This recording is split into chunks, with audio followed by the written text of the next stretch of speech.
Aujourd'hui, j'ai intitulé un message très simple, c'est conseils pêle-mêle d'un père.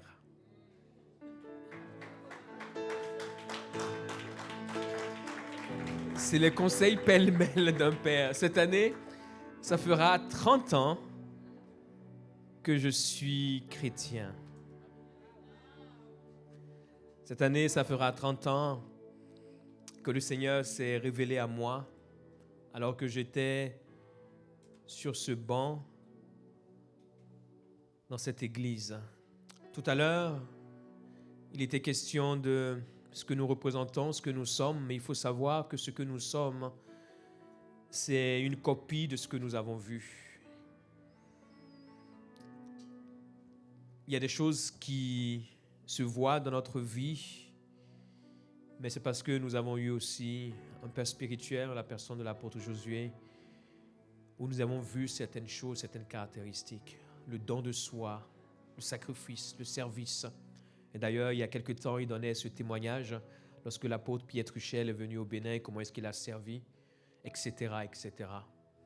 Ce que vous êtes est le fruit de ce que vous observez bien et de ce que vous imitez bien. Alors, j'ai intitulé ce message « Conseil pêle-mêle d'un père ». Donc, il y aura des choses qui seront pêle-mêle et chacun va y trouver sa part. En préparant cela, je ne vise absolument personne. Je raconte juste en 30 ans de vie chrétienne des choses qui m'ont aidé, des choses qui nous ont aidés, des choses qui nous ont inspirés, et surtout des choses auxquelles nous nous sommes accrochés, que nous avons répétées inlassablement et qui aujourd'hui ont porté du fruit dans notre vie et qui nous permettent d'être là où nous sommes. C'est bien de pouvoir commencer, mais c'est toujours mieux de bien terminer. Et ma prière chaque jour, c'est de pouvoir terminer autant que j'ai commencé. Mais on ne termine jamais bien par hasard. On termine bien parce qu'on est intentionnel. On termine bien parce qu'on répète les mêmes gammes. On termine bien parce qu'on n'oublie pas où on a commencé et ce qui nous a aidé à bien commencer. On ne termine pas bien parce qu'on a une position. On ne termine pas bien parce qu'on a un statut. On ne termine pas bien parce qu'on a eu des témoignages extraordinaires dans notre vie et on en aura avec Dieu. On ne termine pas bien parce qu'on a vu la main de Dieu. Parce qu'il y a des gens qui ont vu la main de Dieu plus que nous et ils ont mal terminé. On termine bien parce qu'on a des principes. Les principes sont invariables. Les principes ne sont pas sujets au temps. Les principes ne sont pas sujets à la réussite. Les principes ne sont pas sujets à ceci ou cela. Les principes ne sont pas sujets aux environnements dans lesquels on se trouve. Et quand je suis rentré il y a quelques mois à Cotonou, il y a un des amis pasteurs, un ami de longue date avec lequel j'ai commencé dans la foi et il m'a fait une confession. Il m'a dit je veux te faire une confession, mon frère. Une confession que je garde depuis que tu as quitté le Bénin. Il me dit, lorsque tu partais, jeune étudiant, je me suis dit, est-ce qu'il va garder cette foi? Est-ce que je vais le retrouver comme je le connais maintenant? Il m'a dit, je veux vraiment bénir le Seigneur pour ta vie, de ce qu'aujourd'hui tu sers le Seigneur. Mais tout cela n'est pas le fruit du hasard. C'est le fruit de certaines choses que vous cultivez et que vous choisissez de cultiver, malgré les opportunités, malgré les temps, malgré les saisons. Et j'aimerais pêle-mêle comme cela partager avec vous. Écoutez, ceci, ce n'est pas des choses que vous ne savez pas. Tout cela, vous le savez. Mais dans la vie, ce qui nous fait réussir, ce n'est pas ce que nous savons, c'est ce que nous faisons avec ce que nous savons. Et la plupart des gens savent beaucoup de choses. Mais en réalité, ce qui leur manque, c'est de faire ce qu'ils doivent faire avec ce qu'ils savent. Et à partir du moment où vous commencez par faire ce que vous devez faire avec ce que vous savez, c'est là que ça produit du résultat.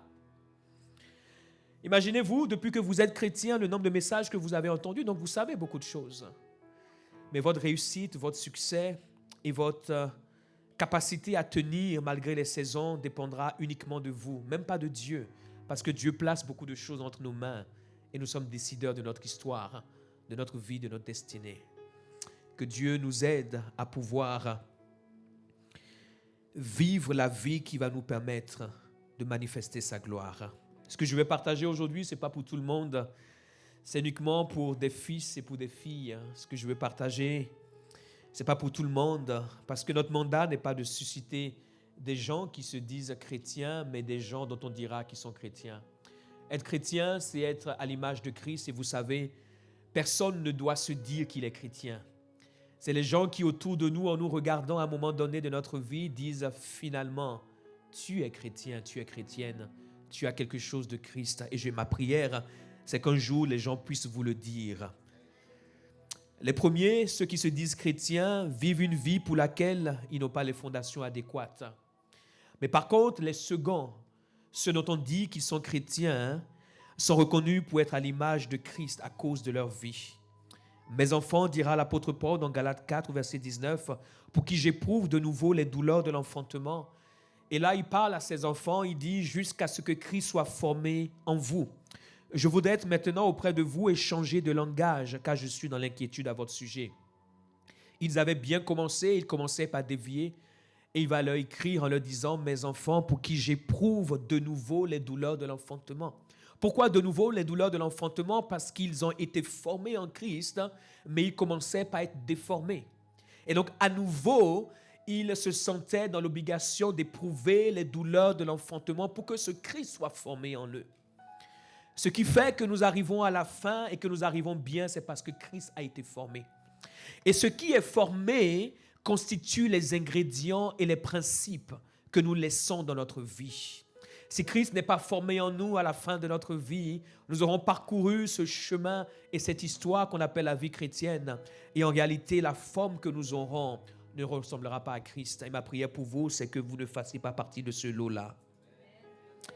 Je disais tantôt que vous ne fassiez pas partie de ce lot-là, mais que Christ soit formé en vous.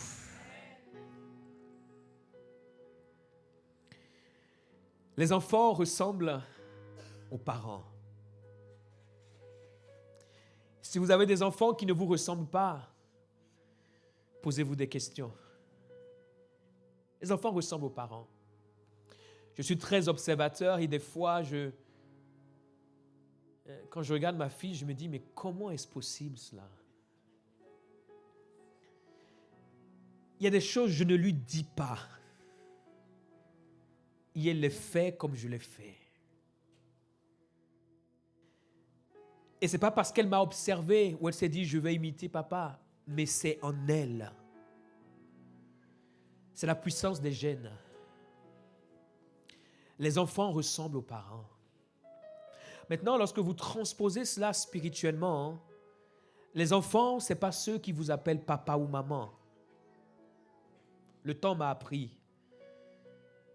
à aller au-delà de cela. Les enfants, c'est ceux qui vous ressemblent. Les vrais enfants, c'est ceux qui vous ressemblent. Les vrais enfants, c'est ceux qui ont une semence de vous. Les vrais enfants de Dieu, c'est ceux qui ont une semence de Dieu. Les vrais enfants de Dieu, c'est ceux qui ressemblent à Christ.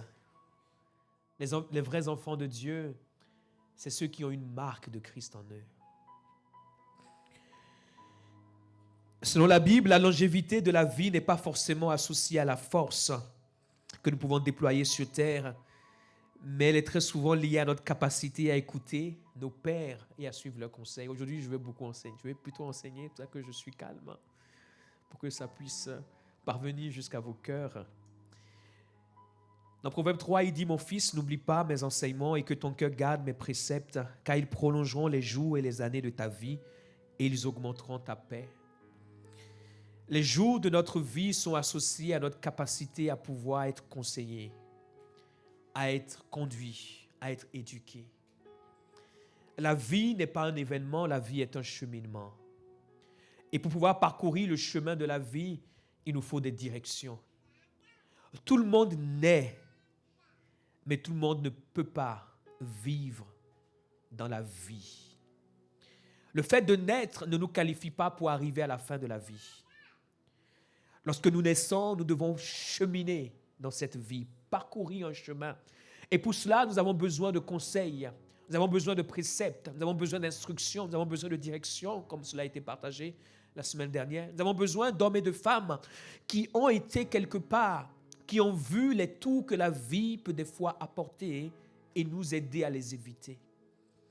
La capacité d'un homme à vivre longtemps dans ce monde dépend de sa capacité à recevoir des conseils, à recevoir des préceptes et à être instruit. La vie n'est pas ce que nous voyons. La vie est plus compliquée que ce que nous pensons. Aimer Dieu et les humains, c'est le premier conseil. La marche avec Dieu est faite de plusieurs commandements, mais un seul commandement résume tout ce que Dieu attend de nous. Un jour, un homme lui demandera quel est le plus grand commandement de la loi. Il lui dira, tu aimeras le Seigneur ton Dieu de tout ton cœur, de toute ton âme, de toute ta force, de toute ta pensée. Il dit, c'est le premier et le plus grand commandement. Et il dit, voici un commandement qui lui est semblable. En réalité, ce deuxième commandement est l'autre face du premier commandement. Tu aimeras ton prochain comme toi-même. Il dit, de ces deux commandements dépendent toute la loi et les prophètes. C'est très instructif. La Bible, de la Genèse à l'Apocalypse, est faite de beaucoup de versets, beaucoup d'instructions, beaucoup de commandements. Mais le Seigneur Jésus nous dit ici, si vous aimez Dieu de tout votre cœur, de toute votre âme, de toute votre pensée, de toute votre force, et vous aimez votre prochain comme vous-même, vous avez accompli toute la parole de Dieu. Waouh! Je trouve cela intéressant. Ce qui veut dire que si je peux aimer Dieu d'un côté et de l'autre côté aimer les humains, j'ai accompli toute la volonté de Dieu. Et notre désir à chacun, c'est d'accomplir la volonté de Dieu. À la fin de notre vie, de dire, j'ai accompli la volonté de Dieu. Et le Seigneur nous dit, c'est simple, il nous suffit d'aimer Dieu et d'aimer notre prochain. Et si j'ai un conseil à donner, c'est le premier, aimons Dieu et aimons les humains.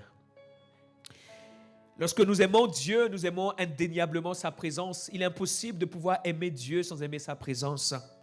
Je demande à l'Éternel une chose que je désire ardemment. Je voudrais habiter toute ma vie dans la maison de l'Éternel pour contempler la magnificence de l'Éternel et pour admirer son temple. Car il me protégera dans son tabernacle au jour du malheur. Il me cachera sous l'abri de sa tente. Il m'élèvera sur un rocher. C'est à cause de cet amour pour la présence de Dieu que David était un homme selon son cœur.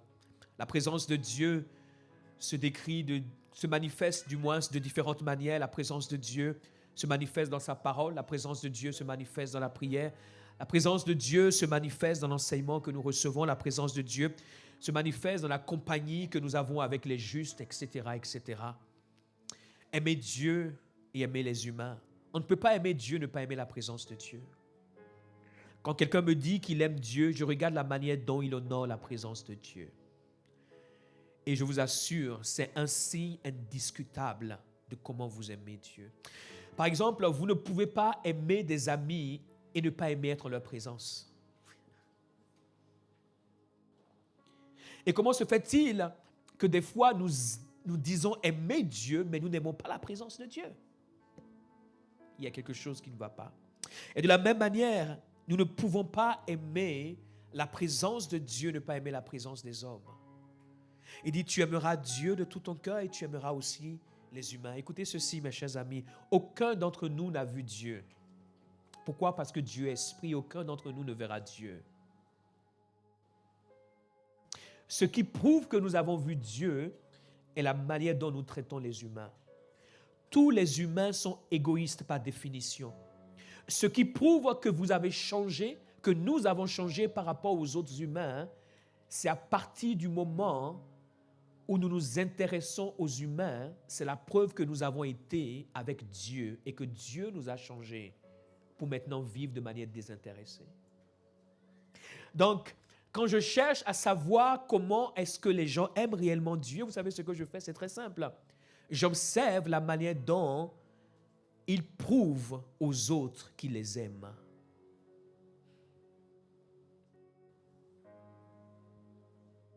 Et cela me prouve s'ils ont réellement rencontré Dieu. Mes chers amis, c'est impossible d'avoir rencontré Dieu et ne pas avoir les yeux de Dieu. À votre avis, quand Dieu voit une veuve, qu'est-ce qu'il fait? Il passe son chemin. Quand il voit un orphelin, il dit, « Ah, dommage, la vie a été dure pour toi. Tu es né au mauvais endroit, ça arrive des fois. » La manière dont nous aimons Dieu équivaut à la manière dont nous aimons les humains. Mettez Dieu de côté et regardez comment vous aimez les humains, cela vous prouve comment vous aimez Dieu. Tous ceux et celles qui viennent à l'église aiment Dieu. Il n'y a personne qui vient à l'église qui n'aime pas Dieu.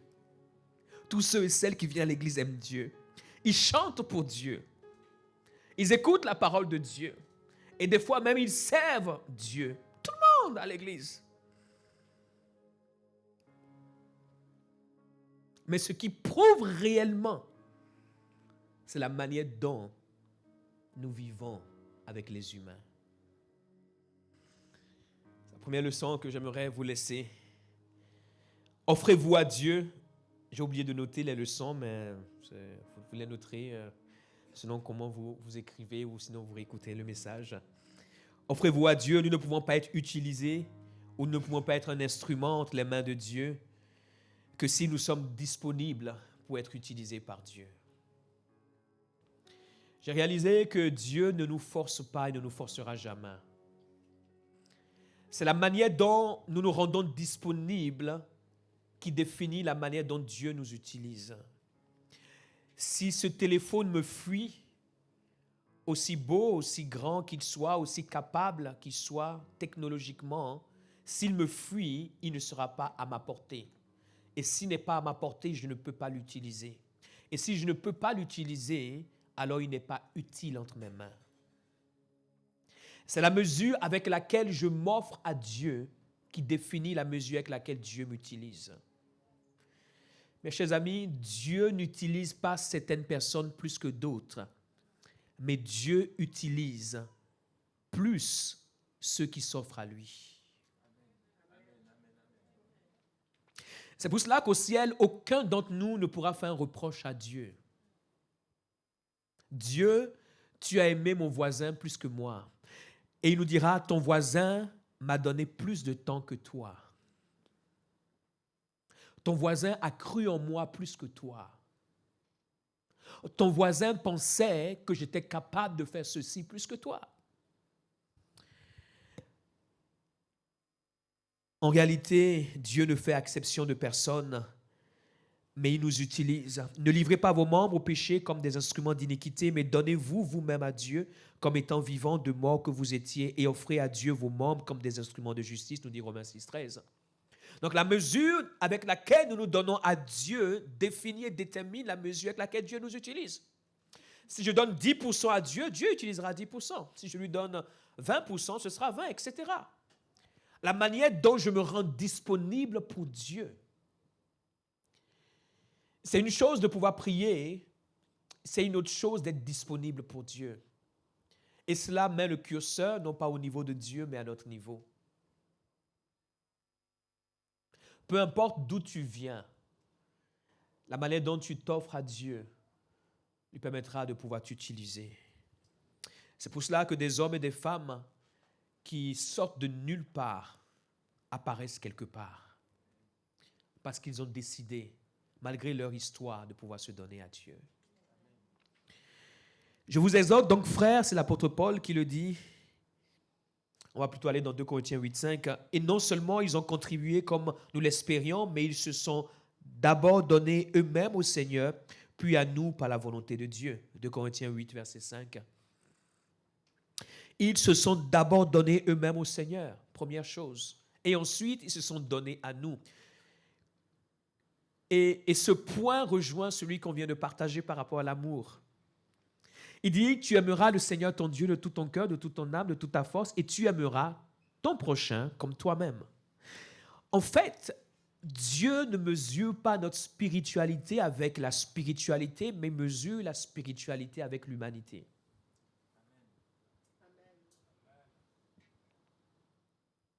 Et ici, dans le fait de pouvoir s'offrir, il dit, ils se sont offerts d'abord à Dieu et ensuite ils se sont offerts à nous. La manière dont nous nous offrons à Dieu pour être utilisés, vous savez comment cela se traduit, c'est la manière dont nous nous offrons aux hommes pour être utilisés par les hommes.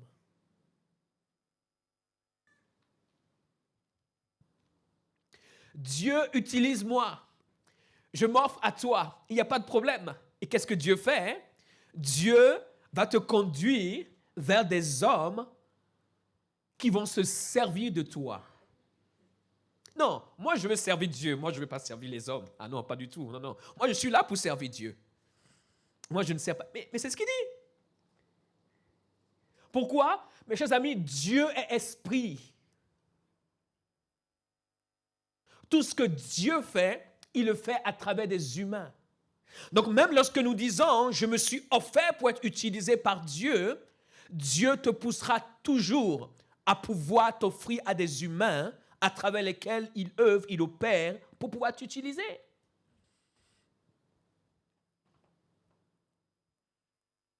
Il y a des gens qui ont été utilisés par Dieu aujourd'hui dans cette église pour la nettoyer,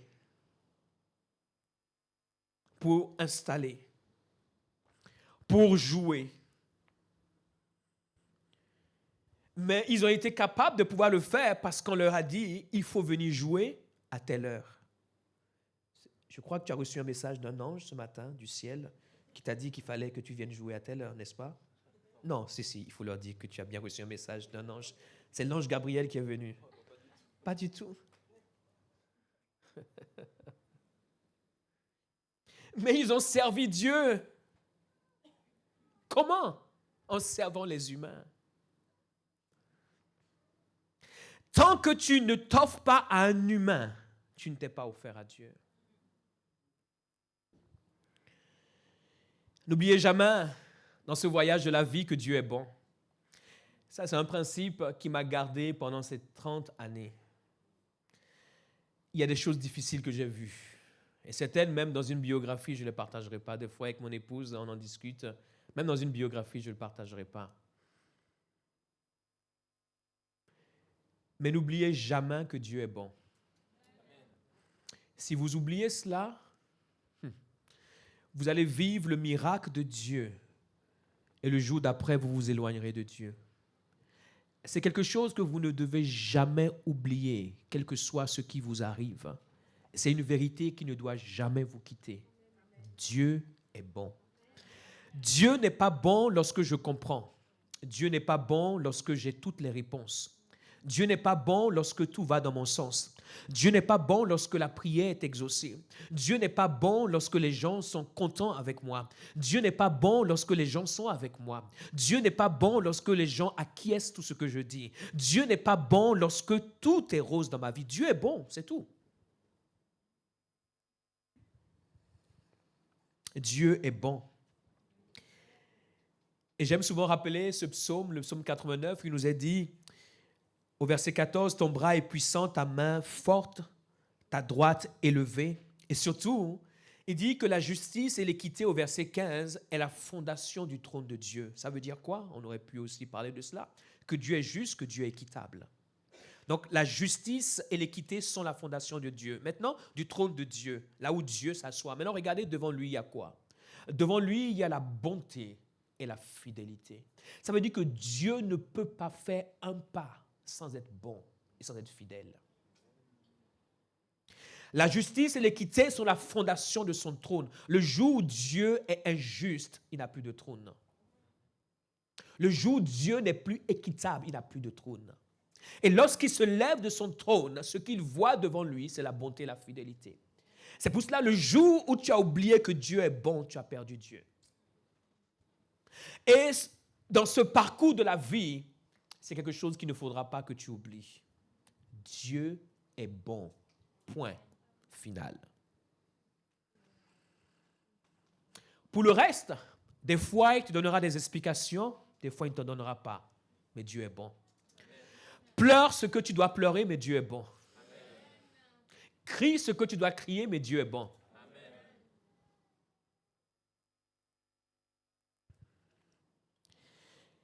Quel est parmi vous le père qui donnera une pierre à son fils lorsqu'il lui demande du pain ou du poisson, ou s'il demande un poisson, lui donnera-t-il un serpent au lieu d'un poisson, ou s'il demande un œuf, lui donnera-t-il un scorpion? Il dit, si donc méchants comme vous l'êtes, vous savez donner de bonnes choses à vos enfants, à combien plus forte raison le Père Céleste donnera-t-il le Saint-Esprit à ceux qui lui demandent? Il dit, même nous qui sommes méchants, quand nos enfants nous demandent, nous leur donnons de bonnes choses.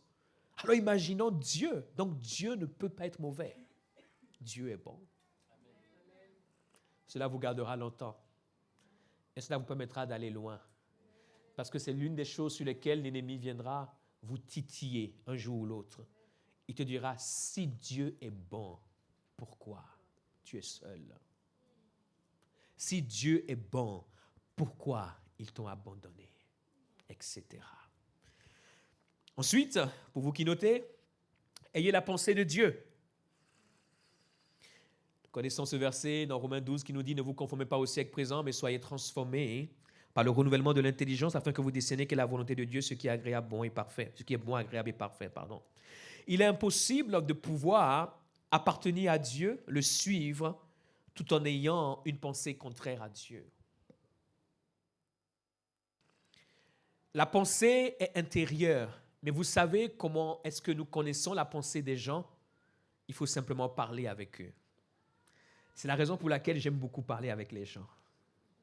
Quand je m'assois avec les gens, je les écoute, je réalise quelle est leur pensée et je réalise s'ils ont la pensée de Dieu ou s'ils ont la pensée des hommes. C'est de l'abondance du cœur que la bouche parle. Et la pensée est contenue dans le cœur. Ce que nous disons exprime la pensée que nous avons. Soit elle est de Dieu, soit elle n'est pas de Dieu. Mais il est impossible pour nous de pouvoir suivre Dieu sans avoir la pensée de Dieu.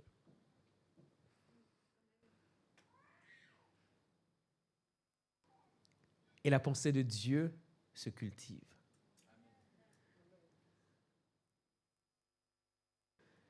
Je ne sais pas, c'était quand il y a un message qui était prêché, ou je ne sais pas si c'était à une réunion, et puis il y a quelques jours de cela, et puis à la fin, on discute avec Raphaël parce qu'il devait aller quelque part, et il y avait une impossibilité qui était là, et il a dit, tu te rappelles? Il a dit quelque chose, puis je l'ai regardé, je lui ai dit,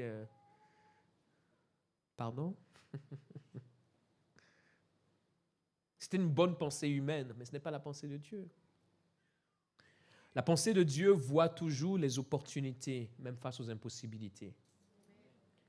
Mais c'est quelque chose que nous devons développer. Dieu ne voit jamais un problème. La Bible nous dit au commencement, c'était le chaos, c'était le tohu-bohu. Et au milieu de cela, Dieu va dire, il va dire quoi? Il va dire une bonne parole. Au milieu de la mauvaise nouvelle que tu viens d'apprendre, la mauvaise nouvelle est la réalité. Mais la vérité, c'est ce que Dieu veut faire. Il n'en a pas terminé. Si tu t'arrêtes aux circonstances, tu auras une bonne raison de ne pas atteindre ta destinée. Sur le chemin de la vie, il y aura toujours des oppositions, il y aura toujours des circonstances. Écoutez ceci, d'où je viens, cela ne me permet pas de me tenir là où je suis. Quand j'étais jeune, j'étais extrêmement timide. Je me mettais au fond de la classe quand je pouvais. Je tremblais quand il fallait parler en public. Ce n'est pas d'où je viens qui me permet d'être là où je suis. Absolument pas. Et des fois même, avant que je ne vienne prendre le micro, être sur la chaire, d'où je viens, essaie de me rappeler d'où je viens. Cette semaine, j'ai fait beaucoup d'enregistrements. Et à la fin, les gens m'encourageaient, etc. Je me disais, mais c'était pas bien. Oh, c'est pas bien. D'où je viens, aïe, aïe, aïe. Mais j'ai appris à aligner mes pensées avec celles de Dieu. Si vous ne le faites pas, le diable n'aura même pas besoin de vous enterrer. Vous allez vous enterrer vous-même. Et comment est-ce que vous savez que vos pensées sont alignées avec Dieu? Écoutez ce que vous dites au milieu de ce que vous vivez. Tout le monde vit quelque chose et tout le monde vit quelque chose de difficile. Mais acceptez à un moment donné de pouvoir vous associer avec Dieu. Et si Dieu vous donne la main d'association, sachez que vous êtes la personne la plus bénie sur terre. Parce que Dieu ne faillit jamais. Et vous ne serez pas le premier cas avec lequel ça arrivera. Alignez nos pensées avec les pensées de Dieu. Autre leçon, autre conseil, rendez grâce à Dieu. Oh, celui-là j'aime. Rendez grâce à Dieu. Personne ne se suffit à lui-même et il y a un mot-clé, je vous assure, qui ouvre les portes, et même les portes les plus incroyables, les plus difficiles sur la terre. Ce mot se constitue de 5 lettres et c'est merci. Mais c'est le mot le moins utilisé par les humains. Comptez le nombre de fois dans votre vie, dans vos journées, dans vos semaines, dans vos mois que vous dites merci. Cela vous indiquera le nombre de portes que vous verrez ouvertes dans votre vie et dans le cas contraire, le nombre de portes que vous verrez fermées dans vos vies. Quelle est la dernière fois où vous avez dit merci? La dernière fois où vous avez dit merci démontre la dimension de suffisance dans laquelle vous êtes. Quand tu ne dis pas merci, ça veut dire que tu te suffis. Et tu peux avoir à partir de là une projection sur là où tu finiras.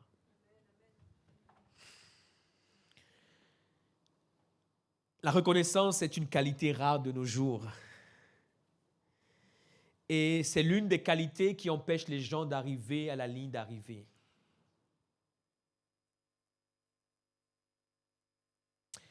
La vie n'est pas un événement, mes chers amis.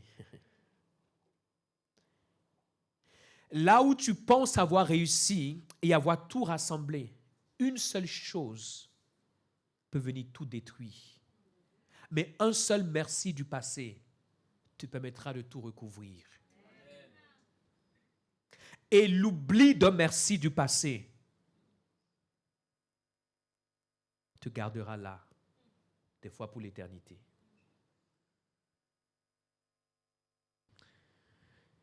Dieu est la première aide de notre destinée.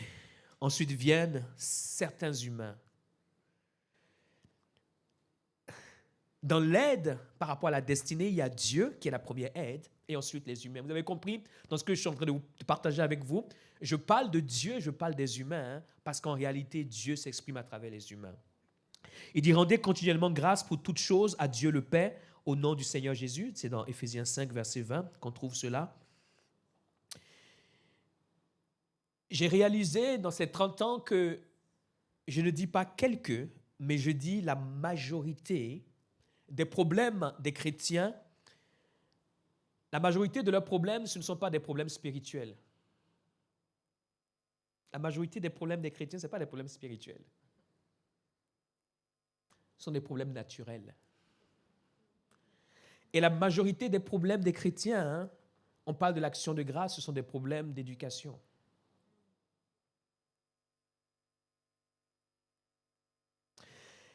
Les problèmes spirituels, on sait comment les adresser parce que Dieu nous a donné des clés. Tu les appliques, tu as des solutions.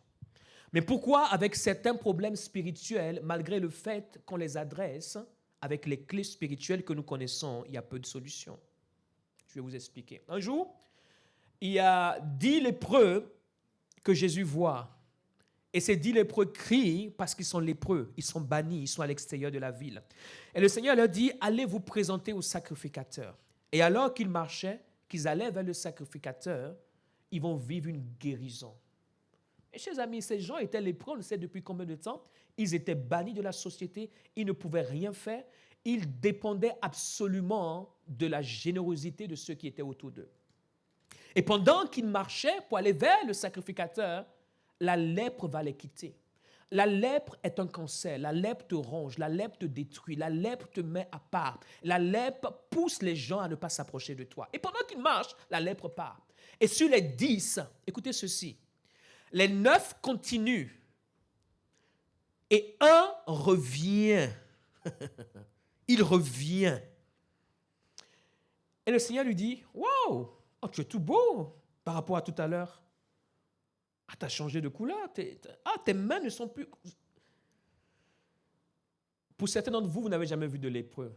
J'en ai vu beaucoup. Quand vous voyez un lépreux et vous ne vomissez pas, il faut vous poser des questions. Quand vous voyez un lépreux, vous avez envie de vomir. Et il lui dit, et il revient, il rend grâce au Seigneur, il le remercie, il se prosterne. Et le Seigneur va lui dire quelque chose. Il va lui dire que le salut maintenant est entré dans sa vie, en plus de la guérison. Et le Seigneur va poser une question.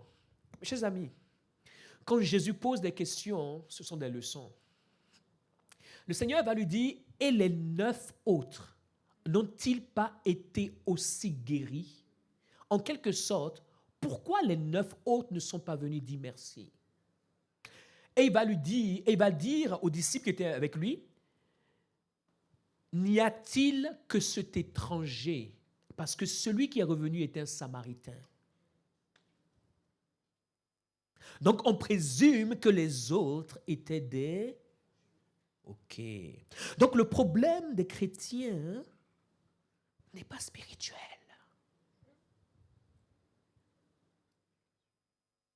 Les étrangers savent mieux dire merci que ceux de la maison.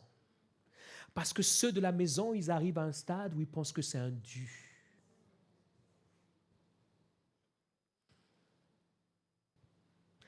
Et dans le dû, on leur doit. Rendez grâce à Dieu en tout temps. Les personnes ingrates ne vont jamais loin dans la vie. Le maximum, écoutez ceci, de ce qu'ils ont est ce qu'on leur a déjà donné et pas ce qu'on aurait pu leur donner. N'oubliez jamais cette leçon-là. Les personnes ingrates ne vont pas loin dans la vie parce que le maximum de ce qu'elles peuvent avoir, c'est ce qu'on leur a donné et pas ce qu'on aurait pu leur donner.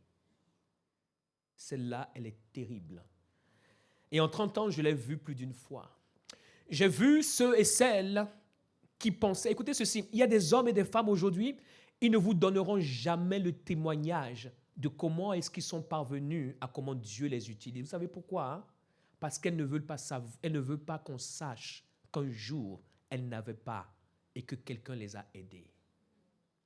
Et l'évangile et la société dans laquelle nous sommes aujourd'hui, le christianisme dans lequel nous sommes, c'est ce christianisme-là.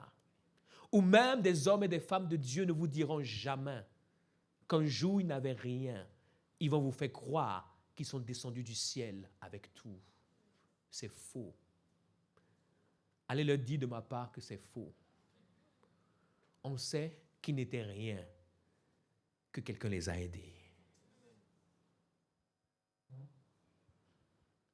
Et c'est comme cela qu'on crée ces super-héros. Et vous savez ce que font ces super-héros? Parce qu'ils n'ont aucune gratitude, ils écrasent toujours les autres. J'ai peur des gens qui ne disent jamais merci. Et je vous assure, là, je vous partage quelques secrets de ma vie. Je suis très observateur.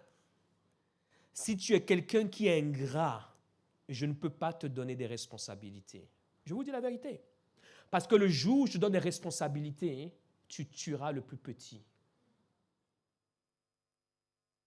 Quand tu as oublié de dire merci, tu as oublié d'où tu viens.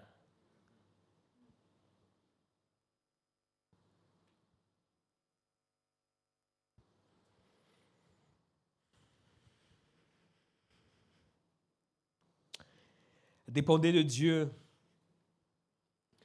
Dans Jean 15, il dira, je suis le cep, vous êtes les sarments. Il dit, sans moi, vous ne pouvez rien faire. Lorsque nous dépendons de Dieu, nous pouvons faire de grandes choses. La Bible nous dit que Dieu faisait des miracles extraordinaires par les mains de Paul. Quand vous voyez des hommes et des femmes à travers lesquels Dieu fait certaines choses, c'est parce qu'ils dépendent de Dieu. Pourquoi? Parce que lorsque vous commencez par dépendre de Dieu, c'est là où Dieu vous donne son onction. Souvent, nous prions pour avoir l'onction, mais nous ne dépendons pas de Dieu. Lorsque vous dépendez de Dieu, vous aurez l'onction. Dieu vous donnera l'onction parce qu'il sait qu'avec son onction, vous ferez quelque chose qui rendra gloire à son nom. Quelle que soit la manière dont Dieu vous utilisera, dépendez de lui.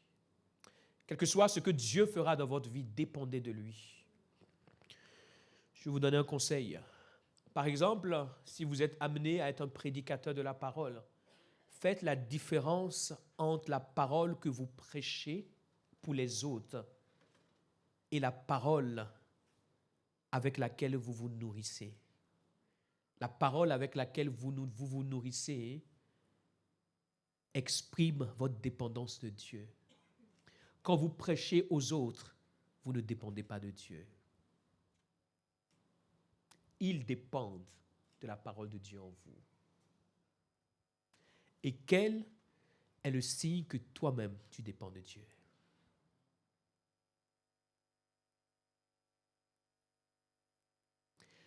On ne peut pas se nourrir de la parole qu'on prêche aux autres.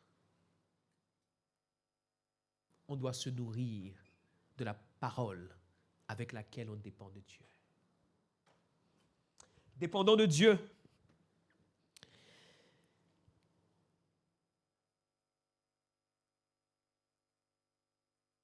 Vous savez comment Dieu a oint du Saint-Esprit de force Jésus de Nazareth, Acte 10, 38, qui allait de lieu en lieu. Qu'est-ce qu'il faisait? Il guérissait ceux qui étaient sous l'empire du diable. Il faisait du bien. Et la Bible nous dit, car Dieu était avec lui. Lorsque nous dépendons de Dieu, il est prêt à pouvoir nous revêtir de son onction. Et c'est ce que je vois venir dans ta vie. Amen. Si tu choisis de dépendre de lui. Si tu choisis de dépendre de lui. Aimez la maison de Dieu.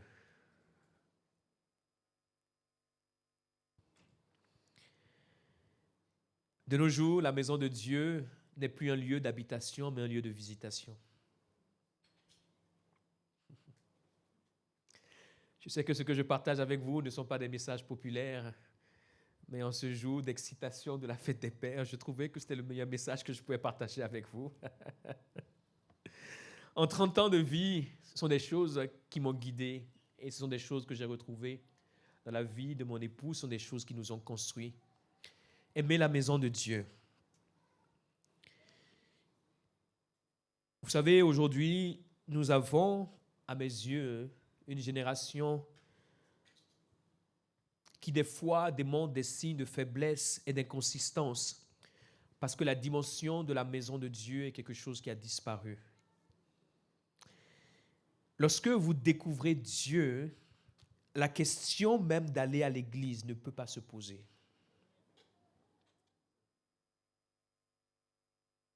C'est une question qui ne peut même pas se poser. De la même manière que je disais tout à l'heure, Dieu est bon, c'est une question qui ne se pose pas.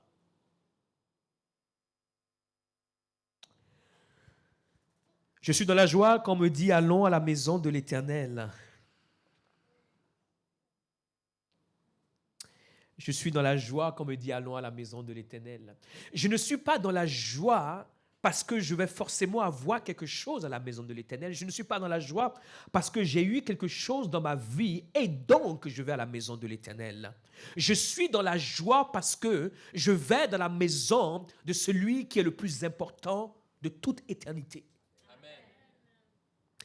Sa joie ne vient pas de ce qui se passe autour de lui, sa joie vient de ce qu'il va dans la maison de celui qui est le plus important. Ce qui veut dire que sa joie dépasse et transcende tout ce qu'il y a autour de lui. Si vous devez tenir compte de ce qu'il y a autour de vous pour venir à l'église, mes chers amis, vous ne viendrez jamais à l'église. Parce qu'il y aura toujours quelque chose qui vous empêchera. Et je peux vous dire, comptez sur le diable.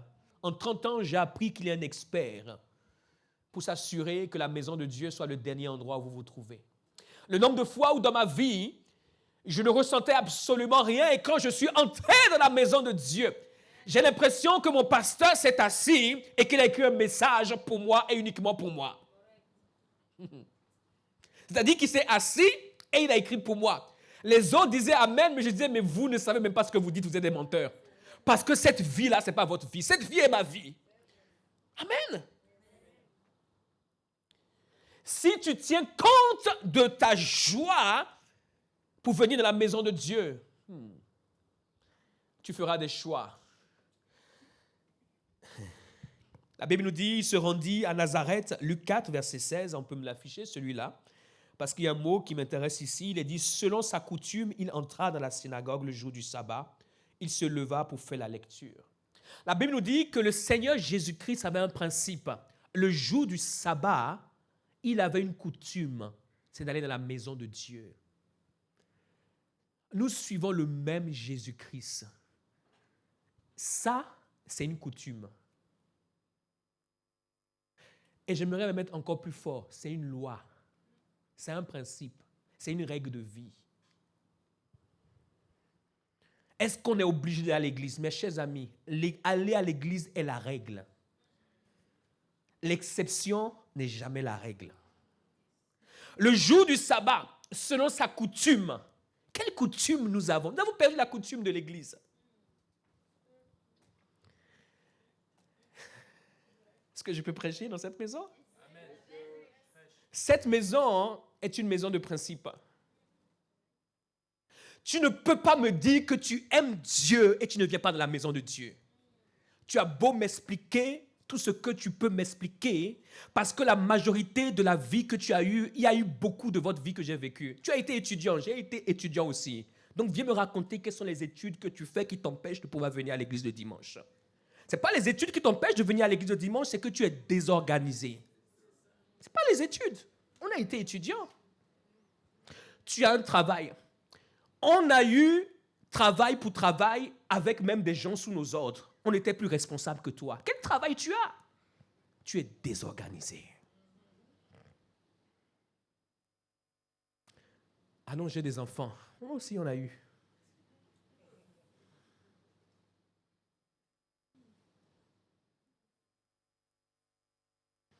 Je suis dans un pays étranger, nous aussi. C'est quoi l'autre argument aussi? Et j'aimerais vous dire quelque chose, à vous les parents. Écoutez-moi très bien. Si le dimanche est le jour où vous dispensez votre enfant de venir à l'église parce qu'il n'a pas fait ce devoir, vous êtes un mauvais parent. Si le dimanche est le jour où vous dispensez vos enfants de ne pas venir à l'église parce qu'ils n'ont pas fait leur devoir, s'il vous plaît, ne venez pas dans 10 ans aux réunions d'intercession pour s'attendre à ce que Dieu puisse les visiter parce que vous leur montrez le chemin pour ne pas qu'ils considèrent Dieu.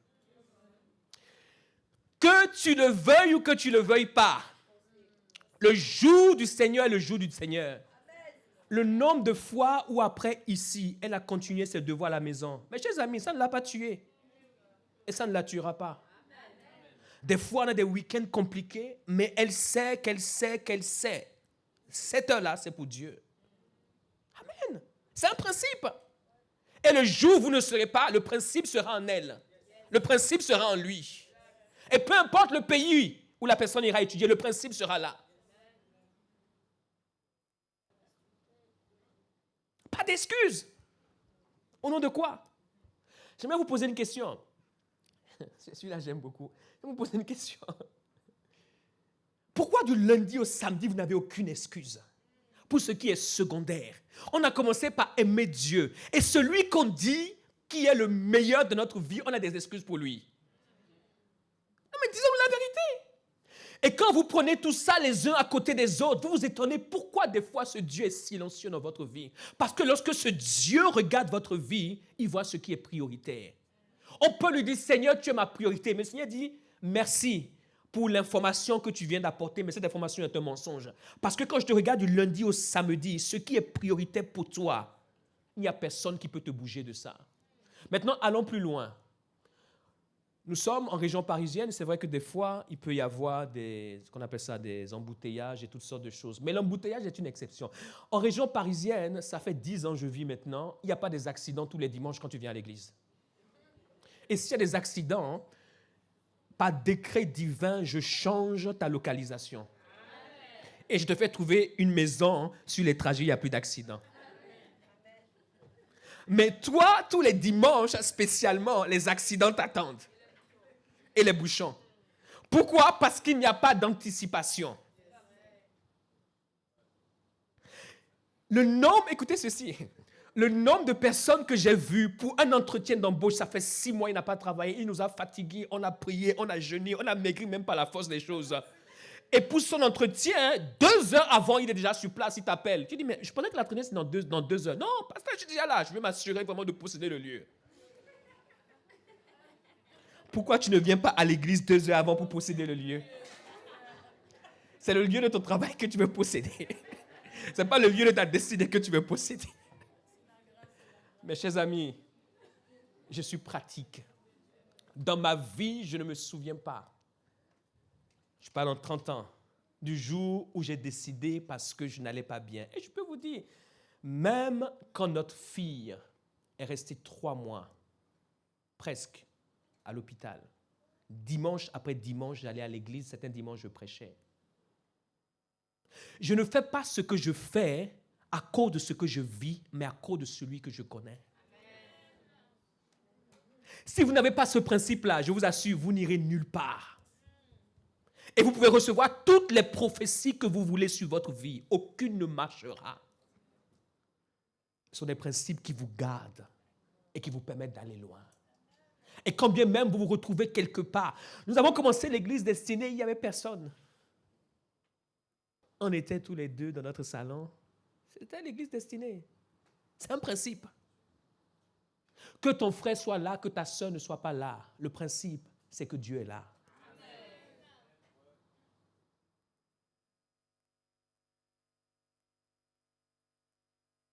Je vous aide simplement.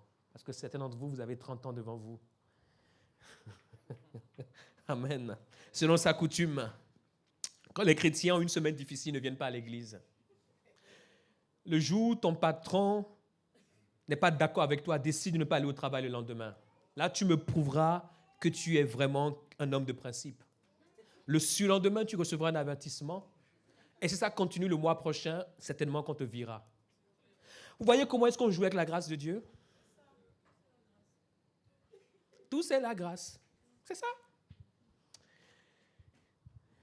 Quand les chrétiens doivent décompresser, il n'y a qu'un jour qu'ils voient dans la semaine. C'est le dimanche. Quand ils doivent rendre visite à leurs amis de longue date qu'ils n'ont pas vus. Quand ils ont besoin de faire un peu plus d'argent pour offrir des cadeaux à leurs femmes. C'est le dimanche.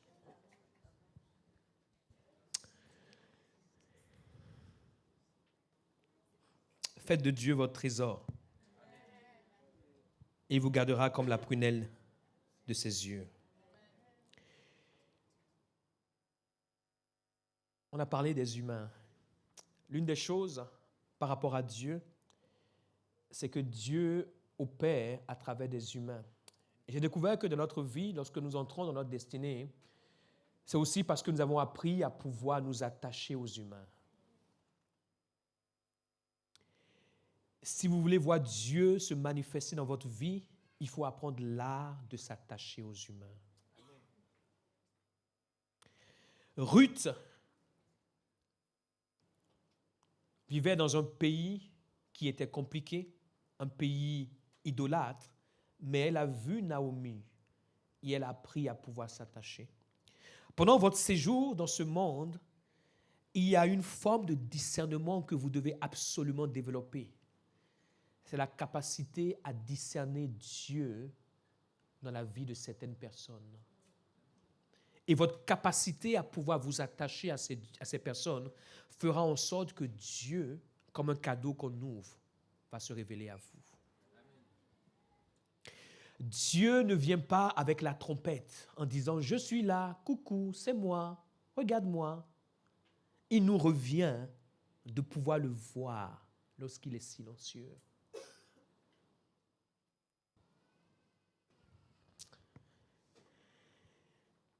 Soyez des imitateurs de ceux que Dieu a déjà approuvés. Lorsque nous cheminons tous dans ce processus, à un moment donné, il y a des hommes et des femmes qui ont été avant nous, que Dieu a approuvés dans un domaine, dans une sphère, dans une dimension. Et lorsque nous arrivons et que nous les voyons, nous devons apprendre à pouvoir imiter ces personnes.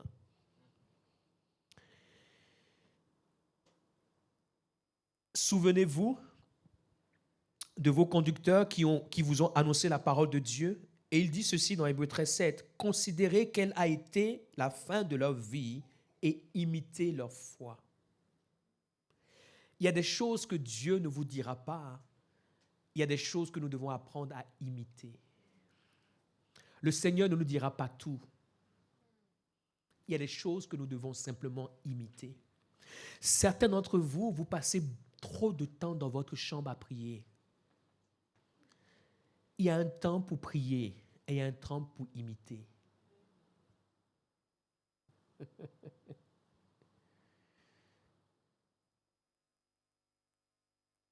L'excès de prière est nuisible à la spiritualité. Quand tu as fini de prier, qu'est-ce que tu imites? Il dit, regardez la fin. Et l'un des problèmes, comme je vous ai dit, les gens n'observent pas beaucoup. Il dit, regardez la fin de ces hommes. Regardez comment ils ont marché et imitez leur foi. L'imitation, c'est la duplication. L'imitation, ce n'est pas la conceptualisation. Quand tu imites, tu ne réfléchis pas. Mais vous réfléchissez beaucoup. Quand tu imites, tu vois et tu fais. Tu ne réfléchis pas. Il y a une dimension pour réussir dans cette vie-là qui s'appelle l'imitation. Mes chers amis, on a beau dire ce qu'on veut sur la Chine, mais pendant ce temps, ces hommes et ces femmes, ils sont dans l'imitation. Ils ont compris. Ils ont compris ce principe. Le principe de l'imitation. Pourquoi se casser la tête à recréer la roue? Continuez à recréer la roue spirituelle et que Dieu vienne vous trouver dans la création. Et l'apôtre Paul lui-même dira dans 1 Corinthiens 11:1, soyez mes imitateurs comme je le suis moi-même de Christ. Il a déjà imité Christ. Et quand tu le vois et que tu l'imites, tu imites Christ.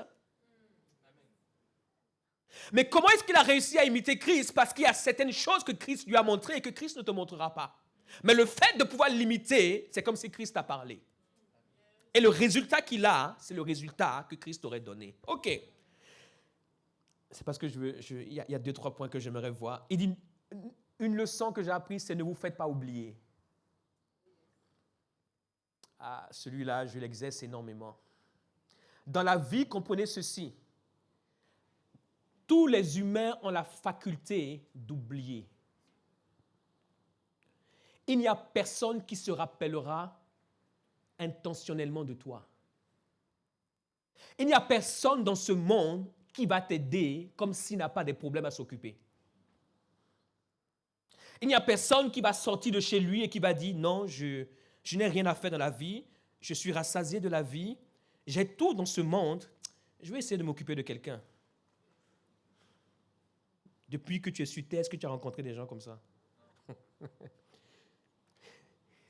C'est notre capacité à ne pas nous faire oublier qui nous distingue.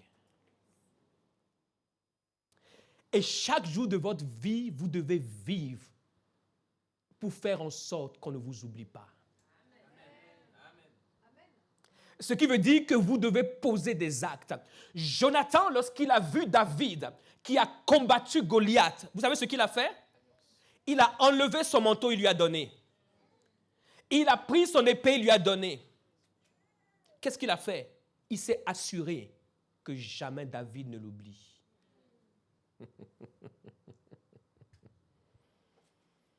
Lorsque David est arrivé sur le trône, que Dieu lui a donné la gloire, il a dit, y a-t-il quelqu'un de la maison de Saül que je peux bénir? Quelqu'un de la maison de Jonathan que je peux bénir? La maison de Saül, parce que Saül est la personne qui l'a fait entrer au palais, même si Dieu l'avait appelé. Jonathan est la personne qui l'a considéré et qui l'a préservé, l'a protégé lorsque Saül voulait le tuer. Il y a des gens, écoutez ceci, je vais vous dire quelque chose. Dans ma vie, si je prends 30 années de vie chrétienne, pour ne pas dire toutes les années que je vis sur terre, des hommes et des femmes, je rencontre tous les jours.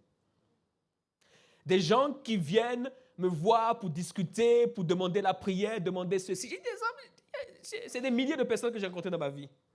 Il y a des gens que je ne peux jamais oublier. Il y a un homme, de temps en temps, je prie pour lui. Ça fait des années que je ne l'ai pas vu. Mais c'était la plus grande offrande qu'on ait pu avoir à l'église destinée à cette époque-là. La première année, on a commencé. C'était 750 €. Tu vois comment tu as réagi. Tu dis 750 €, c'est pas énorme, 750 €. C'est normal, c'est vrai. Mais quand on avait commencé l'église avec 0, 750, c'est 0, 750 plus 0. 0, c'est rien. 750, c'est 0. On a mis 750 dessus. Donc, c'était beaucoup. je ne peux pas oublier ce frère-là. Il travaille à l'UNESCO. Il est actuellement, je crois qu'il est en poste au Mali. La dernière fois, j'ai dit, quand tu viens en France, je veux simplement, je veux manger avec toi, je veux te bénir, bénir ta famille. Je ne peux pas l'oublier. Même si je veux l'oublier, je ne peux pas l'oublier. Parce que ce qu'il a fait ne peut pas s'oublier. On vous oubliera dans la vie. C'est ce que vous faites dans la vie des gens qui fait qu'ils ne vous oublieront pas. Sinon, on vous oubliera. Dans la vie, on rencontre des gens, ils viennent, ils partent, ils viennent, ils partent. Mais il y a des gens qu'on ne peut jamais oublier. Ce qu'ils ont fait dans votre vie vous marque à jamais. Ne vous faites pas oublier parce qu'un jour, vous aurez besoin de ceux qui ne doivent pas vous oublier. Et s'ils vous ont oublié, c'est dangereux. Comment est-ce qu'on fait pour ne pas être oublié? Je n'ai pas le temps de pouvoir décrire cela, mais l'une des qualités, c'est d'être généreux. Lorsque Dorcas est morte, par exemple, cette femme, elle aidait les veuves.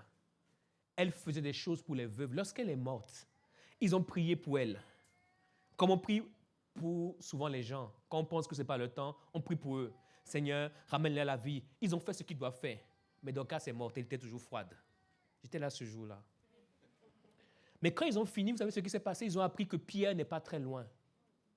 Et ils ont envoyé des gens avec une Tesla pour aller chercher Pierre. Pour lui dire, il y a chez nous, dans notre église, une femme qu'on appelle Dorcas. C'est vrai qu'elle est morte, mais cette femme ne doit pas mourir. Il y a des gens, quand ils meurent, on dit, on pensait que ça devait arriver plus tôt. Ça a même duré trop longtemps. En quelque sorte, ta vie n'a marqué personne. Elle est morte. Ils ont prié. Rien ne s'est passé. Ils sont allés chercher Pierre. Ils ont dit quoi? Il y a une onction plus grande que la nôtre. On va faire tout ce qu'il faut pour que Pierre puisse venir. Je ne sais pas comment ils ont convaincu Pierre, parce que Pierre ne connaît pas Dorcas. Comment on fait déplacer un Pierre pour une Dorcas qui est inconnue de Pierre? Qui va-t-on faire déplacer le jour où tu auras des problèmes? Parce que ce qu'il faut savoir, pour chaque problème dans ce monde, il y a une solution. Mais la question, c'est de savoir, est-ce que tu auras accès à la solution? Et la question, c'est de savoir, qu'est-ce que tu as fait pour avoir accès à la solution? Soyez généreux. Amen. Nous n'avons pas tout. Mais s'il y a une chose sur laquelle je peux dire, la générosité. Ah non. La générosité, c'est une semence pour demain. Soyez généreux. Soyez généreux. Donnez sans réfléchir. Ce que votre main droite fait, que votre gauche ne pose pas de questions. Si elle pose des questions, il faut lui dire tais-toi. Tu ne sais pas ce que je fais. Tu penses que c'est pour aujourd'hui que je fais ça. Ce n'est pas pour aujourd'hui, c'est pour demain. Même si je ne suis pas là, à cause de ça, Dieu ne peut pas oublier mes enfants. Donc s'il te plaît, tais-toi. Oublie. Soyez généreux. Partagez. Donnez. Apportez à quelqu'un. Marquez la vie de quelqu'un. Vous ne serez pas oubliés. Au jour du besoin. John Maxwell dit souvent quelque chose. Il dit, lorsque tu prends une pièce de monnaie que tu mets dans la poche de quelqu'un, le jour où tu as besoin, tu n'as plus qu'à tendre la main. Et vous savez que chacun d'entre nous, il y a un jour qui s'appelle le jour où on tend la main. Le jour de la main tendue. Ce jour arrive. Peu importe qui vous êtes sur terre, ce jour vous arrivera. C'est une prophétie qui couvre son thème. C'est le jour de la main tendue, où tu as besoin de quelque chose. Tu dis, s'il vous plaît, pouvez-vous m'aider? Et tu ne sais même plus parler français. Mais ce jour-là, qui va te donner quelque chose? Pourquoi va-t-on te donner quelque chose? Est-ce qu'on pourra dire, on peut oublier tout le monde, mais cet homme va l'oublier? Même si nous n'avons rien, vendons nos chemises pour pouvoir lui donner quelque chose. À cause de ce qu'il a fait pour nous, à cause de ce qu'il a représenté. Même dans ta propre famille. Dans la famille, il y a des enfants qu'on ne peut pas oublier. Il y a des enfants que les parents oublient. Les parents aiment tout le monde, mais il y a des enfants, ils les oublient. Plus loin ils sont, papa dit Amen. Plus loin ils sont, maman dit Amen. Mais il y a des enfants, papa ne peut pas oublier. Il oublie le jour d'anniversaire de tout le monde, mais cet enfant-là, il ne peut pas oublier. Parce que le jour où papa était dans le besoin, c'est le seul enfant qui a pris soin. C'est le seul enfant qui vient le visiter. Il a 10 enfants, il n'y a qu'un seul qui vient le visiter. Vous pensez qu'il va se rappeler des 9? Il sait qu'il a 9 enfants, mais il ne se rappelle pas d'eux. Celui dont il se rappelle, c'est celui qui s'occupe de lui. Amen. Soyez généreux. Parlez peu, parce que celui qui parle ne manque pas de péché. Oh. J'ai 2 points, puis j'ai terminé. L'autre point, et je vais être rapide sur celui-là, ne pensez pas que Dieu vous dira tout. Ça rejoint tout ce que j'ai partagé. Ne pensez pas que Dieu vous dira tout. Dieu ne vous dira pas tout. Il y a des choses que Dieu ne vous dira pas. Et ces choses qu'il ne vous dira pas, pour la plupart du temps, cela peut vous amener à la mort. Moïse voyait Dieu assez souvent. Et Dieu dira même, c'est l'un des plus grands prophètes. Pourquoi? Parce qu'à vous, je ne vous parle pas des songes, mais à lui, je parle face à face. Et un jour, le beau-père de Moïse est venu. Il n'était pas de la même religion que lui. C'était un prêtre de Madian. Et lorsqu'il va s'asseoir et va observer comment Moïse faisait sa vie, à la fin de la journée, il va lui dire, Moïse, mon fils, viens me voir. Comment tu gères le peuple? C'est pas bien. Et si tu continues comme ça, tu finiras burn-out. Et après burn-out, ça va être la folie. Et après la folie, voilà, toc, tic, tac, toc, tac, toc, tac, tic, tac, toc, tac. Mais malgré cela, et ce qui m'a toujours surpris, c'est que Moïse voyait Dieu, mais Dieu ne lui a jamais dit que burn-out était là, que la folie n'était pas loin, et que le peuple allait le piéger. Dieu ne vous dira pas tout. Dieu m'a dit, Dieu m'a dit, Dieu m'a dit, faites attention. Allô? Dieu m'a dit, Dieu m'a dit, Dieu m'a dit, faites attention. Même certaines choses que vous pensez que Dieu vous a dit, vous savez que ce n'est pas Dieu qui vous a dit, je vais vous expliquer comment ça se passe. Comme vous êtes convaincu que Dieu doit vous dire, alors vous vous inventez des Dieu m'a dit. Mais vous ne savez vous-même pas que c'est vous-même qui les avez inventés. Parce que dans votre conception du christianisme et de la spiritualité, Dieu doit vous dire. Donc, vous vous inventez sans le savoir. Par votre esprit, vous vous inventez des Dieu m'a dit.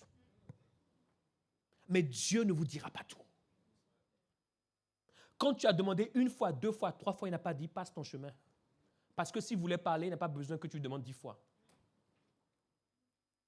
Quand tu es avec quelqu'un, tu lui poses une question, la première fois, la personne n'a pas répondu, la deuxième fois, n'a pas répondu, la troisième fois, il faut dire que bon, il n'a pas envie de répondre. Parce qu'au bout de 20 fois, même sans qu'il ne parle, tu vas sentir une parole qui sort de sa bouche. Et tu vas dire, il m'a dit.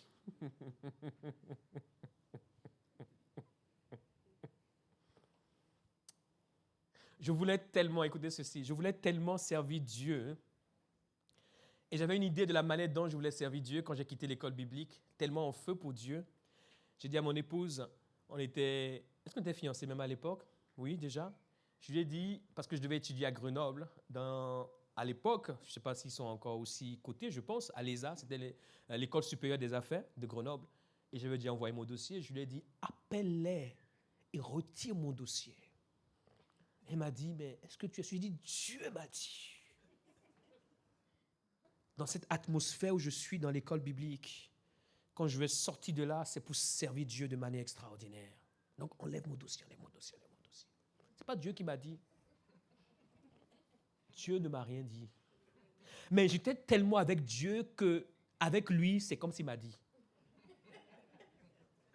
Non, c'est une erreur de ma vie. Et je peux en parler librement. Parce que Dieu ne m'a pas dit. Dieu ne nous dit pas tout. C'était du bon sens que j'aille déposer mon dossier à Grenoble et que j'aille à Grenoble. Et c'était une erreur. Et quand j'ai fini cela, va trouver maintenant une école. Voilà l'homme à qui Dieu a dit qui est sans école. Et va expliquer à tes parents qui t'ont envoyé pour que tu étudies et non pas pour que tu entendes Dieu m'a dit, maintenant que tu n'as pas d'école. Et tu vois dans les problèmes avec le Dieu qui t'a dit. Et je me rappelle, j'étais à une pastorale à Mulhouse, la pastorale qui se déroule au mois d'octobre.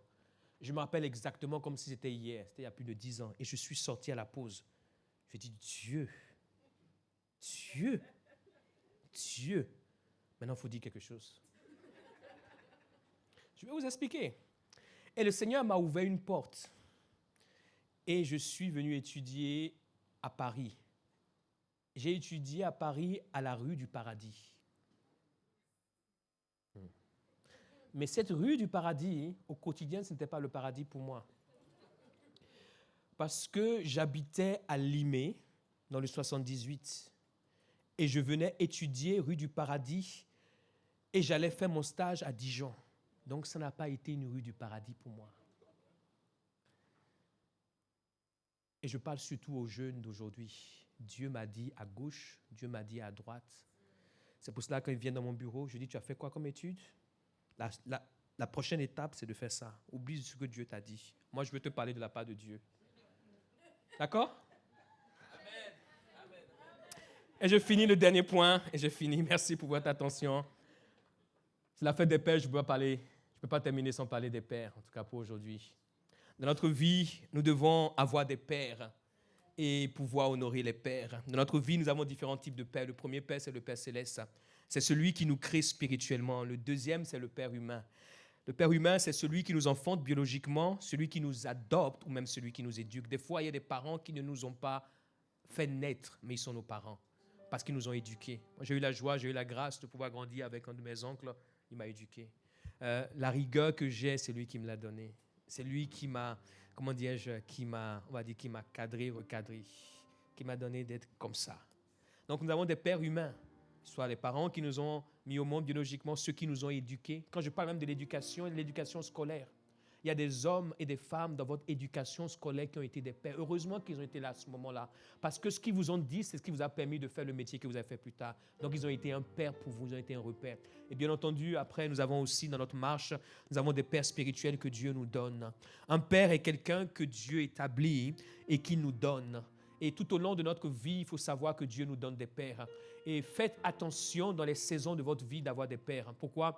Parce que quand je parle de père, je parle de père, de mère. Je ne peux pas dire à chaque fois père et mère. Les pères, en fait, comme j'ai commencé à le dire, ils nous donnent des instructions. Ils nous donnent des directions. Ils nous donnent des conseils. Ils nous partagent des choses. Ils n'ont pas besoin de dire « ainsi parle l'Éternel ». Mais leur présence et ce qu'ils sont et leur autorité naturellement guident et sillonnent, comment on dit, met un sillon dans notre vie. Vous devez avoir des pères dans des saisons.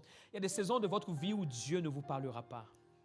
Malgré toutes les prières que vous allez faire, Dieu ne vous dira rien. Mais il suffira simplement d'être avec un père et il vous donnera ce qui semble pour vous être un conseil. Mais ce conseil est la voix de Dieu. Ce conseil est l'instruction de Dieu. Ce conseil est le plan de Dieu. S'il y a une chose que je ne néglige pas dans ma vie, c'est vraiment les pères. Il faut savoir qu'un père n'est pas un homme parfait. Oubliez ça, oubliez cette image-là. Je vais avoir un père qui est parfait. Quand il dit qu'il doit faire ceci, il le fait. Quand vous cherchez un père, ne cherchez pas ces aspects-là. Quand vous avez des amis, cherchez des amis qui vont faire ce que vous voulez. Et quand vous cherchez un père, oubliez toutes les conditions, oubliez toutes ces conditions. Parce qu'un père n'a pas besoin de vous. C'est vous qui avez besoin de lui. Celui qui sait n'a pas besoin de vous. C'est vous qui avez besoin de ce qui sait. Donc c'est à vous de vous adapter. Quand vous marchez avec les pères, vous devez apprendre une flexibilité. Et même dans le ministère, on apprend une flexibilité. Vous savez comment je suis carré? Des fois, je suis avec des pères, je me décarre. Je suis carré, mais quand je suis avec eux, je me décarre. C'est un mot que j'ai inventé. Comme Evita tout à l'heure, elle a inventé un mot tout à l'heure là. C'est que tu dois t'adapter à eux. Parce que ce qu'ils ont à te donner est plus que l'effort que tu dois faire. Mais c'est extrêmement important. Ce qu'un père nous donne, ce n'est pas quelque chose forcément de matériel, de physique. C'est ce qu'on appelle la bénédiction. Dans Proverbe 10, 22, il nous est dit, la bénédiction de l'Éternel, c'est celle qui enrichit et il n'a fait suivre d'aucun chagrin. Ce qu'un père te donne, c'est la bénédiction. La bénédiction n'est pas une chose, mais la bénédiction est un esprit. Un père, lorsque tu es avec lui, il va te communiquer un esprit. Un père qui a réussi va te communiquer l'esprit de la réussite. Un père qui a été discipliné pour braver certaines circonstances de la vie va te communiquer l'esprit qui permet d'être discipliné. Un père qui a reçu des coups mais qui n'a jamais été enterré, tu donneras l'esprit pour pouvoir braver l'opposition. Un père qui a persévéré malgré l'opposition, malgré les choses qui lui sont arrivées, tu te communiqueras cet esprit-là. Et un père te communique cela. Je me rappelle une des choses, il y a beaucoup de choses avec l'apôtre Josué que j'ai beaucoup reçues, c'est la foi. C'est l'esprit de foi. Quand j'ai vu et les combats que cet homme a connus, mais jamais il n'a laissé ses ennemis avoir le dernier mot. C'est ce que les pères te communiquent. Quand tu es avec un père, c'est un esprit qui te donne. Et comprenez ceci, mes chers amis, apprenez à côtoyer les pères. Les pères ne vous donneront jamais ce dont vous avez besoin. Mais les pères vous donneront ce pourquoi vous exprimez le besoin. Les pères ne vous donneront jamais ce dont vous avez besoin. Mais ils vous donneront ce pourquoi vous avez le besoin. Vous exprimez le besoin. Si tu es avec le père du piano, et chaque fois que tu passes à côté de ce piano, tu jettes de l'eau dessus, ça veut dire que tu n'as aucune considération pour le piano. Et lui, il est père du piano. Mais quand tu fais comme ces enfants, je vois des fois Warel, quand on finit la célébration, il vient là, il vient à la batterie. Ça veut dire quoi? Qu'il donne de l'importance à cela. Le père de la batterie lui dira, il a son oncle, il y a Josué, ils vont lui dire, tu fais comme ça. Dum, dum, dum, dum, dum, dum. Pourquoi? Parce qu'ils ont vu en lui le désir d'apprendre. Un père a quelque chose. Et c'est comment, et des fois je le regarde, comment il essaie de pouvoir enseigner. Je ne veux pas faire de commentaires sur les gens qui l'enseignent. Mais quand vous regardez les gens, je ne parle pas de ceux qui sont de l'église destinée, bien sûr. Pourquoi vous regardez Jessica, vous regardez... Non, ce n'est pas de qu'on parle. Les gens qui l'enseignent, quand vous regardez les gens qui l'enseignent, vous allez voir ceux qui demain seront comme lui et ceux qui ne seront pas comme lui. C'est sa femme qui a parlé. C'est prévisible. Nous espérons que vous avez été édifiés et inspirés par cet enseignement. Nous vous invitons à continuer à nous suivre via nos réseaux sociaux. Si vous le souhaitez, vous avez la possibilité de soutenir notre vision de former des disciples authentiques à travers nos liens PayPal, Helloasso et RIB. Nous nous réjouissons aussi à l'idée de vous accueillir lors de nos célébrations hebdomadaires dont les horaires sont indiqués sur nos pages Instagram et Facebook. Demeurez abondamment bénis